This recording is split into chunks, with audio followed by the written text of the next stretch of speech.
got yoga problems. I got them. Oh boy, I got them. Yes, indeed. We got a problem to discuss, my friends. But before we do that, let's just take a minute to acknowledge the insanity that it just transpired. This was no ordinary class today, my yogi comrades across the land. This was a workshop. But not just any workshop. It's called an inversion workshop. Yes, if you're a fan of the show, for the 2 or 3 of you that ever listen to this, you know that I am an inversion fan. I was always going to say like I'm an inversion maestro, but I'm not. I'm not quite there. I'm not an expert, but I just enjoy it. Whereas I know a lot of people don't like it. Some people do. I do, man. I freaking love it. I feel like if I keep working hard at this,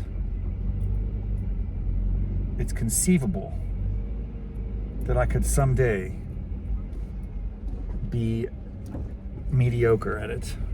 That's how exciting it is. Thanks, brother. I'm gonna go this way.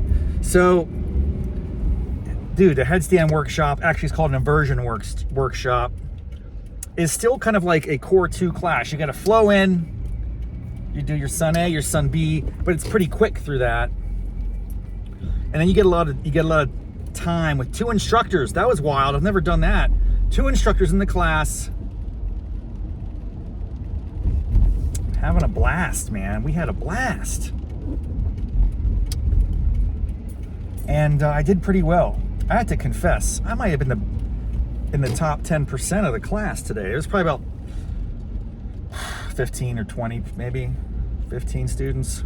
We all got along the sides of the wall where the mirrors are. That's a little awkward. And it is a safety precaution. When you're upside down, it's nice to have something where you could like lean your legs against. I don't need that. I could go in the middle of the room and do a tripod headstand for 3 hours, man. I don't play games. Actually, I was wondering while I was doing this today, how long can someone be in a headstand without harm? You know, like, is there something that, is there a certain point at which the costs outweigh the benefits to your health? I love it. I mean, so I did a tripod headstand. We did the, what's that called? The basket headstand or something. Gosh darn it, what's it called? Tripod headstand, regular headstand with your fingers like that. And then to top it all off, a handstand, yeah! Now, it's been a long time since I've even attempted a handstand. Oh my goodness, speaking of which, look what I'm wearing today, my watch. Yes, I wore the watch. I was able to connect the charger, it works. And I was fully charged for this class, but I forgot to turn off the yoga. So I got like 15 extra minutes of exercise there, end the workout, deceive my tracking device into believing that I was in yoga for much longer than I actually was. It's okay, man. Sometimes it goes both ways. It comes and goes. There are times when I forget to turn the yoga thing on. Other times it goes overtime. You just roll with it. The point is, handstands, baby. Handstands. I got into a handstand for about 2.5 seconds and then I collapsed. I think if I'm going to credibly execute a handstand in the year 2025, if that's an ambition, let's just throw it out there. I'm not saying it's my New Year's resolution or anything. I'm saying it's a possibility. If that's going to happen, I need to drop 25 to 30 lbs stat, because I can't lift that much weight, okay? I am a hefty dude, you know? If I can just get rid of some of that, I think I could do a handstand and be pretty good at it, and maybe even like do it in the middle of the room with. It's nice having the wall to kick your feet against as a kind of like a fail safe, you know. Oh, but what's the problem? Okay, so I celebrated the glory of the inversion workshop. They're going to be doing more of those, they said, so I'm going to get on that list. I'm going to be doing an inversion workshop, stat, day in, day night, day in and day out, all the time, working on my inversions. I love getting upside down. It just feels great to see a different perspective on the world. Oh, I just enjoy it. So that's the positivity. The problem, oh my, it's just starting, man. It's just starting. We are entering the cold season.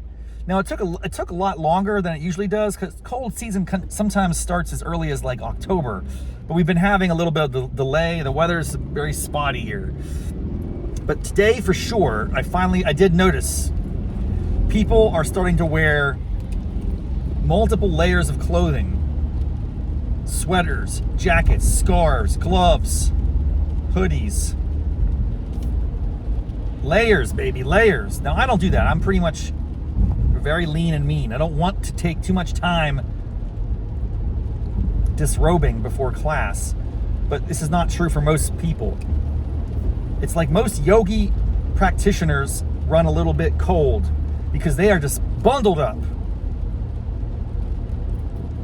That's not a problem in and of itself. I respect all body temperatures, but it becomes a problem, especially after the class. If you don't get out quick, you got these people that have 10 layers of clothing, and it takes them, I'm not joking, like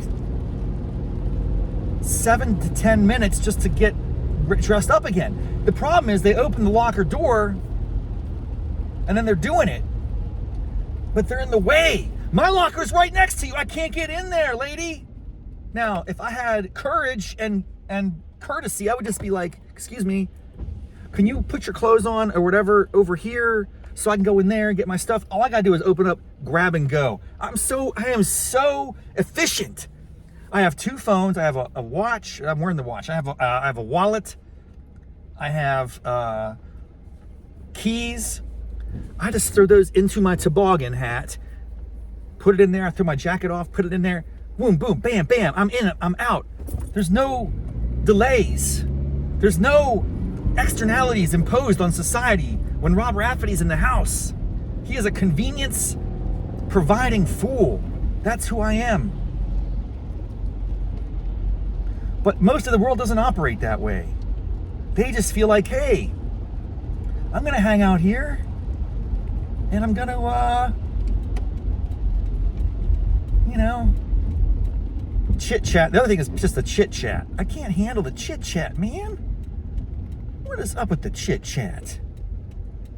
Lady, please, just get on your way. Get in, get out. Don't be friendly. Don't say hello to anybody. This is not a social club. This is a gym, bro. It's a fitness facility. And we got things to do. I got places to go, people to see. I got football games to watch. That's right, the Steelers. Pittsburgh Steelers. Looking good, looking good. We're playing the Eagles today. Tune in to Riff Raff's Walk and Talk episode coming up. I'm going to be talking a little bit about sports, a little bit about the Steelers, my thoughts on the Steelers season, if that's something you're into. That'll be a next episode or 2 coming out. By then, we'll have witnessed what happens today. I'm not too confident going into today's game, to be quite honest with you. I just don't know how we're going to fare. And I have the sense that Kenny Pickett's going to just do something amazing. He plays for the Eagles now. He used to play for the Steelers. He's going to haunt us today. I just have a feeling, because I do think he was wronged in a certain sense. Let's not go into that in Hot Yoga Problems. I'm just giving you a teaser for the next episode of Walk and Talk, where I just walk around my neighborhood and rant about things that are interesting to me. So yes, Hot Yoga Problems today was not super problematic, but it's starting to get problematic. People are wearing too many clothes, and they're getting in my way when I'm trying to get out of class and get to the pizza store. I'm getting Italian store pizza. That's the best pizza in the area. And we're going to watch the Steelers, and we're going to see what happens. But the inversion classes, I dominate. And I will continue to do that for the foreseeable future. And if I can lose 25 to 30 pounds this year, I might do like a live stream of handstand action or something like that to like celebrate. Don't hold me to that. It's just an idea. All right, man. Thanks so much. Very exciting day. Very fulfilling headstand inversion workshop. More to come. Until next time. Namaste, mofos.